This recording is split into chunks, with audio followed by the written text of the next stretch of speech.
ఆ స్ట్రక్చర్ జోలికి మీరు వెళ్ళరాదు.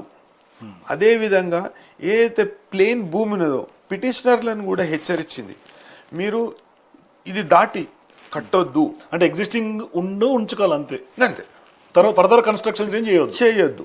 ఇంకొకటి, ఈ ఖాళీగా ఉన్న భూమిని మీరు యథాతథ స్థితిని కొనసాగించాలని కోర్టు డైరెక్షన్స్ ఇచ్చింది. ఈ డైరెక్షన్స్ ఉన్నాక కూడా ఆనాడు ఏమన్నారు, మేము ఇన్స్ట్రక్షన్స్ తీసుకొచ్చుకుంటామంటే 3 సంవత్సరాలు వేచి ఉండి 3 సంవత్సరాలు, ఈ 3 సంవత్సరాలలో కట్టిరా ఇల్లు? కట్టలేదే. ఎప్పుడో కట్టిరు. కట్టిన వాటిని ఎట్లా తొలగించాలి? రాత్రికి రాత్రి. హైకోర్టు ఆర్డర్స్ అంత స్పష్టంగా ఉన్నప్పటికీ కూడా ప్రభుత్వం ఎందుకు హైకోర్టు ఆర్డర్స్ కూడా బేఖాతరు చేసి వాళ్ళ కంటెంప్ట్ ఆఫ్ ది కోర్ట్ లాగా చేసి అంత విధ్వంసం? ఇవాళ దినము వాళ్ళు ఏం చేస్తారంటే, అంటే రెవెన్యూ అధికారులు కావచ్చు, లేకుంటే పోలీస్ అధికారులు కావచ్చు, అదేవిధంగా ఒక ఐఏఎస్ స్థాయి అధికారులు కూడా కావచ్చు, వాళ్ళు ఏం చెప్తారంటే, హైకోర్టు మూసీ నిర్వాసితుల విషయంలో ఒక 116 మందో 115 మందో రిట్ పిటిషన్స్ వేయడం జరిగింది.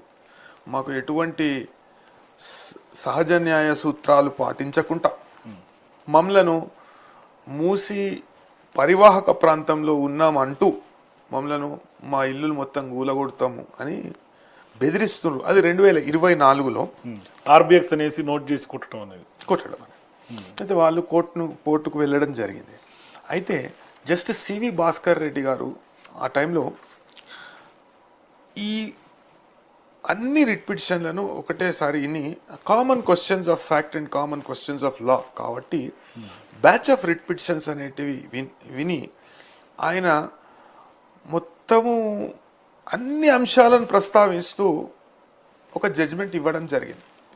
ఆ జడ్జిమెంట్ ప్రకారము అధికారులకు, రెవెన్యూ అధికారులకు కావచ్చు, ప్రభుత్వ అధికారులకు కావచ్చు, ఒక వాటర్ బాడీని ఎవరైనా ఎన్క్రోచ్మెంట్ చేస్తుంటే, ఆక్రమణలు చేస్తుంటే ఆ వాటర్ బాడీ కోర్స్ అనేది మారిపోతుంది. అదేవిధంగా ఆ వాటర్ బాడీ పూర్తిగా కంటామినేట్ అవుతుంది. కాబట్టి సుప్రీంకోర్టు ఇచ్చిన మార్గదర్శకాలు కావచ్చు, సుప్రీంకోర్టు ఇచ్చిన గతంలో ఇచ్చిన ఉత్తర్వులు కావచ్చు, జడ్జ్మెంట్స్ కావచ్చు, వాటిని పరిగణలోకి తీసుకొని ఆ న్యాయమూర్తి గారు ఏం చెప్పారంటే, ఇటువంటివి తక్షణమే తొలగించాలి అని చెప్పారు. కాకుంటే సహజ న్యాయ సూత్రాలను మీరు పాటిస్తూ చట్టంలో ఏదైతే చెప్పబడిందో దాన్ని అమలు